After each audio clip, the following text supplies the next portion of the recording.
बिस्मिल्लाहिर्रहमानिर्रहीम। अस्सलाम वालेकुम everyone, welcome back to again my channel. कैसे हैं आप सब? होपफुली सब ठीक होंगे, खैरियत से होंगे और जनाब खूब मज़े में होंगे। शुक्र अल्हम्दुलिल्लाह, मैं भी ठीक हूँ और जनाब खैरियत से हूँ। एक होम मेकर की रूटीन जो है ना वो वही होती है जो डेली उसकी चल रही होती है।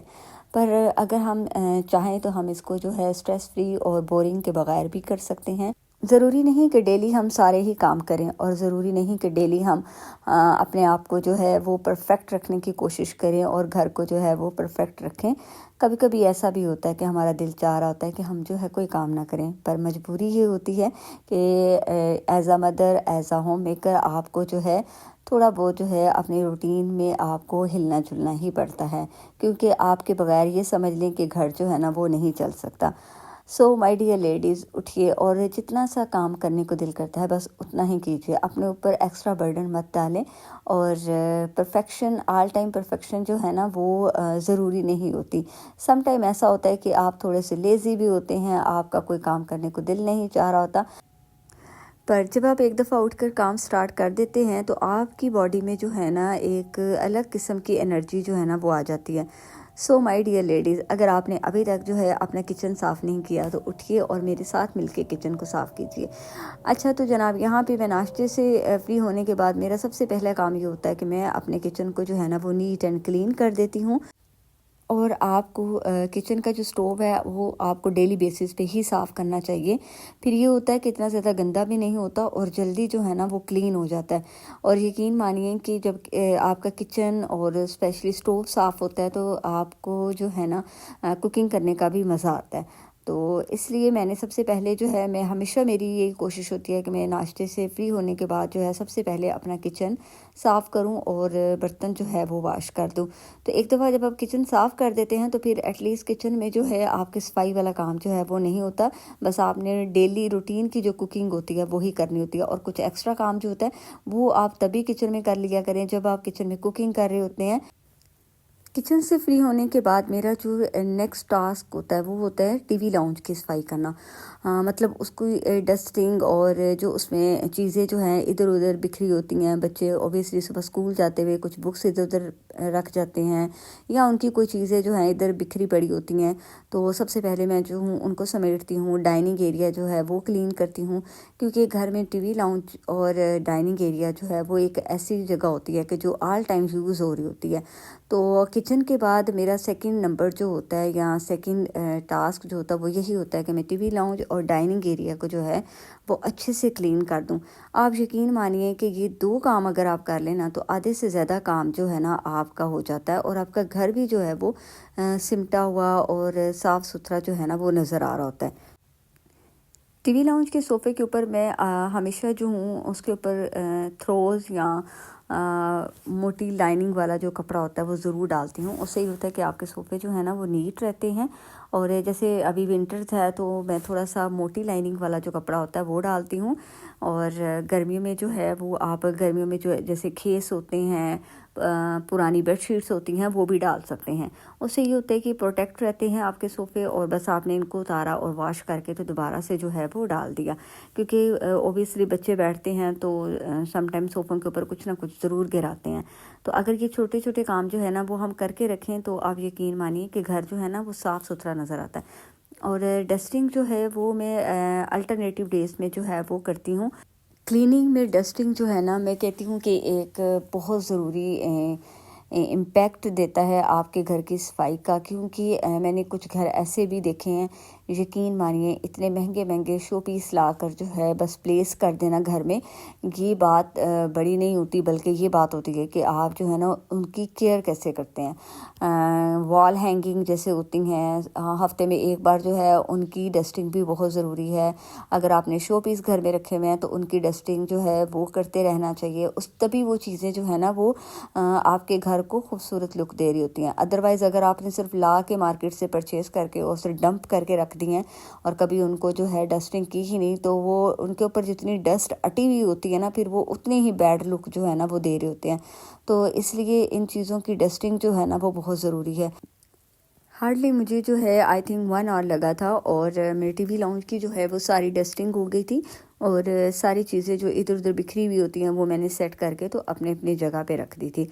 तो उसके बाद जनाब मैं किचन में आ गई थी, क्योंकि जब आप किचन में आ जाते हो तो फिर आपके किचन के काम ही जो है ना वो ख़त्म नहीं होते। आपने वीडियो को यहाँ पे छोड़ के नहीं जाना, बल्कि आपने वीडियो को एंड तक देखना है, क्योंकि आज मैं आपके साथ एक बड़े मज़े की जो रेसिपी है वो शेयर करूँगी। मोस्टली लोग जो है ना बहुत कम हैं कि जो पकाते होंगे। तो अभी मैं जो हूँ चिकन विंग्स मेरे पास पड़े हुए थे तो उनको मैं मैरिनेट करके रख रही हूँ। और इसका ये फ़ायदा होता है कि अगर आपने इसको मैरिनेट करके रखा हो और इसके पैकेट्स बना के, तो आप बच्चों को जो है वो फ्राई करके लंच बॉक्स में दे सकते हैं। शाम की चाय के लिए अगर कोई अचानक से कोई गेस्ट आ गए हैं तो आप इनको बस निकालें और इनको जो है बस मैदे में कोटिंग करें और ब्रेड क्रम्स लगाएं और फ्राई कर लें। तो इसलिए मैंने इनको वॉश करके रख दिया था जब मैं किचन साफ़ कर रही थी। तो अब वो बिल्कुल ड्राई हो चुके थे। तो अब मैंने उनके लिए जो है वो कुछ स्पाइस डाले हैं, अदरक लहसुन का पेस्ट डाला है, विनेगर डाला है, सोया सॉस डाला है और चिली सॉस डाली है, और बाकी तमाम स्पाइस डाल के तो बस उसको जो है कोटिंग कर देंगे अच्छी सी जो है मैरिनेशन करके। पैकेट्स बना के ना सिर्फ आप फ्रीज़ कर सकते हैं, बल्कि आप जो हैं इसी के पैकेट्स बना के रमज़ान के लिए जो है इस तरह फ्रीज़ कर सकते हैं, क्योंकि ऑब्वियसली रमज़ान में जो है वो टाइम शॉर्ट होता है। और अगर आपने इस तरह चिकन को जो है वो मैरिनेट करके रखा हो तो आप जो है अफ्तारी के टाइम इनको निकाल के तो फ्राई कर सकते हैं। एक और टिप आपके साथ शेयर करती हूँ कि अगर आप जैसे अभी रमज़ान स्टार्ट होने से पहले जो है पूरे रमज़ान के लिए गरम मसाला जो है वो बना कर रख सकते हैं। और मैं हमेशा गरम मसाला जो है वो इस तरह बनाती हूँ कि इसमें तमाम जो गरम मसाले से रिलेटेड चीज़ें होती हैं वो एक ही दफ़ा जो है उनको हल्का सा 1 चम्मच ऑयल के साथ जो है वो रोस्टेड कर लेती हूँ। बिल्कुल आपने लो फ्लेम पे इसको रोस्ट करना है और उसके बाद जो है आपने इसको मिक्स करके तो रख लेना है। और फिर आप यकीन मानिए कि ये पूरा मंथ चलता है। इसमें मैंने सौंफ और खुश्क धनिया जो है वो भी साथ शामिल करती हूँ और इसको गरम मसाले के साथ ही जो है वो ग्राइंड कर लेती हूँ, इसका पाउडर बना लेती हूँ। आप यकीन मानिए कि ये इतना मज़े का टेस्ट देता है ना। सौंफ और खुश्क धनिया जो है उसको आप सेपरेटली भी कर सकते हैं, पर मैं जब गरम मसाला आम रूटीन में जो सभी रेसिपी में यूज़ करती हूँ उसको मैं इसी तरह बनाती हूँ और ये बहुत मज़े का बनता है। बस आपने इसको जो है वो हल्के से ऑयल के साथ जो है वो रोस्ट कर लेना है। उसके बाद मैं इसमें से जो है जैसे ये तेज़ पत्ता है और सिनेमन स्टिक्स हैं एक्स्ट्रा, वो मैं निकाल लूँगी, क्योंकि वो अक्सर आपको जो है वो चाय के लिए चाहिए होती हैं या आपने कोई कहवा बनाना हो तो उसके लिए जो है आप रोस्ट करके सेपरेट कर लें। और बाकी का जो मसाला है वो आप जो है किसी भी बॉक्स में डाल के रख लें। और जैसे जब भी ख़त्म हो तो बस आपने इसमें से निकाला और जो है इसको पाउडर बना लिया। इसमें मैंने ज़ीरा जो है वो एक्स्ट्रा थोड़ा ऐड किया था, क्योंकि मुझे ज़ीरे की क्वांटिटी जो जैसे मिक्स पैकेट मिलता है वो कम होता है उसमें ज़ीरे की क्वांटिटी, तो इसलिए मैं ज़ीरा जो है और खुश्क धनिया और सौंफ जो है वो मैं ख़ुद से ऐड कर देती हूँ। और अगर आपने ये पहले से बना के रखा हो तो पूरा रमज़ान जो है ना आपका बड़ा ही आसानी के साथ गुजरेगा, क्योंकि ये वो काम हैं जिनके लिए आपको जो है ना टाइम निकालना बहुत मुश्किल होता है। तो ये आप अभी से करके जो है ना वो रख लें। एक ही दफ़ा आप जो है जैसे सिनेमन स्टिक्स हैं वो आपने रोस्ट कर ली, बाकी मसाले से रिलेटेड जो चीज़ें थी वो आपने रोस्ट कर ली। इस तरह आपके जो हैं एक ही दफ़ा में 2-3 काम हो गए, क्योंकि आपने सिनेमन स्टिक्स जो हैं वो भी अलग कर ली। और इसी सिनेमन स्टिक का जो है वो मैं अक्सर पाउडर बनाकर भी रखती हूँ, क्योंकि वो पाउडर जो है वो मैं केक में यूज़ करती हूँ या जैसे सिनेमन रोल्स बनाते हैं तो उनमें यूज़ हो जाता है। और आप यकीन मानिए कि छोटे छोटे काम होते हैं जो आपने किए हो ना तो आपकी लाइफ जो है ना वो बहुत आसान हो जाती है। और ये काम जो है आप किचन में खड़े होके कुकिंग के साथ साथ जो है ना वो कर सकते हैं। इसके लिए आपको एक्स्ट्रा टाइम जो है ना वो निकालने की ज़रूरत नहीं है। तो ये देखिए पाउडर जो है वो मैंने काफ़ी देर से बना के रखा हुआ है और ये बहुत सी रेसिपी में जो है ना वो यूज़ हो जाता है। तो एक दफ़ा आप बना ले पूरा महीना जो है ना वो आपका आराम से गुजरता है। और जनाब इसके साथ मैं आपके साथ शेयर कर रही हूँ एक बड़ी मज़े की रेसिपी। मैं अपने चैनल पर हमेशा एक रेसिपी ज़रूर शेयर करती हूँ, उससे ये होता है कि अगर मेरे चैनल पर कोई आया है तो वो ज़रूर कुछ ना कुछ सीख कर जाए। तो आपने जो है कभी ओबियसली हम बकरे की कलेजी जो है वो तो बनाते ही हैं, लेकिन कभी आपने मुर्गी की कलेजी जो है ना वो ऐसे बना के अगर नहीं खाई तो यकीन मानिए एक दफ़ा मेरे कहने पे ऐसे बनाकर ज़रूर खाएं, बहुत मज़े की बनती है। और आपको फ़ील ही नहीं होगा कि ये आपने मुर्गी की कलेजी बनाई है या बकरे की कलेजी बनाई है। इसको आपने वॉश ऐसे करना है कि इसमें 1 से 2 चम्मच जो है वो अपने विनेगर डाल के रख देना है और सॉल्ट डाल के। तो 15-20 मिनट आपको जो है ना इसको ऐसे ही सोख रखना है पानी में। उसके बाद आपने इसको स्ट्रेनर में डाल के तो स्ट्रेन कर लेना है, बिल्कुल इसको ड्राई कर लेना है। विनेगर डालने से और सॉल्ट डालने से ये होगा कि इसका जो एक्स्ट्रा ब्लड होगा सारा वो साफ़ हो जाएगा और जो ये कलेजी है बिल्कुल नीट एंड क्लीन हो जाएगी। उसके बाद आपने जो है लहसुन के जवे जो होते हैं आपने उसको थोड़ा सा जो है वो रोस्ट करना है। ऑयल डालने से पहले आपने अच्छे से उसको रोस्ट करना है कि उसकी जो एक खुशबू है स्पेशल किस्म की रोस्टेड गार्लिक की वो आनी चाहिए। उसके बाद आप ऑयल डाल दें और फिर आपने वैसे ही मसाला तैयार करना है जैसे हम आम हांडी का मसाला जो है ना वो तैयार करते हैं।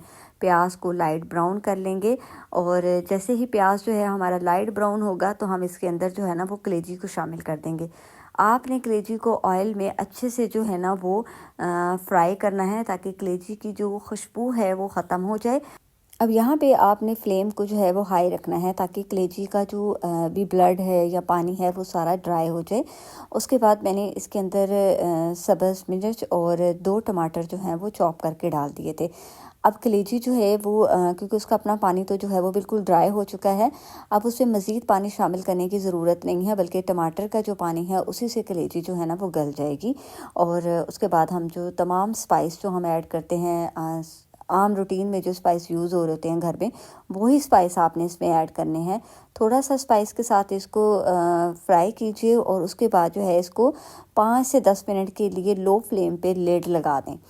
लिड लगाने से ये होगा कि कलेजी जो है ना वो अंदर तक गल जाएगी और इसकी जो एक अलग सी जो खुशबू होती है वो भी ख़त्म हो जाएगी। आप यकीन मानिए कि अगर आप इसको इस तरह बनाएंगे तो आप भूल जाएंगे बकरे की कलेजी खाना, आप इसी तरह जो है वो चिकन की कलेजी खाना पसंद करेंगे। और जी जनाब ये देखें आपके सामने है माशाल्लाह, इतनी मज़े की बनी है, इतनी मज़े की तैयार हुई है कि आप इसको ज़रूर एक बार ट्राई कीजिएगा। आप इसके ऊपर डाल दें गरम मसाला, थोड़ी सी खुश्क मेथी, दोबारा से इसके ऊपर सब्ज़ मिर्च डाल सकते हैं आप, सब्ज़ धनिया डालें और कसूरी मेथी डालें और इसको जो है ना वो इंजॉय करें। बेशक आप इसको नान के साथ खाएं, रोटी के साथ खाएं, यकीन मानिए कि आप अगर इसको सुबह नाश्ते में बनाएं ना तो क्या ही बात है। तो जी जनाब यहाँ पे करते हैं अपने व्लॉग का एंड और होपफुली आपको आज का व्लॉग पसंद आया होगा। अगर आपको अच्छा लगे तो लाइक कीजिए, शेयर कीजिए with your friends, with your family. Thank you so much for watching my video. मिलेंगे इंशाल्लाह नेक्स्ट व्लॉग में, तब तक के लिए अल्लाह हाफिज़।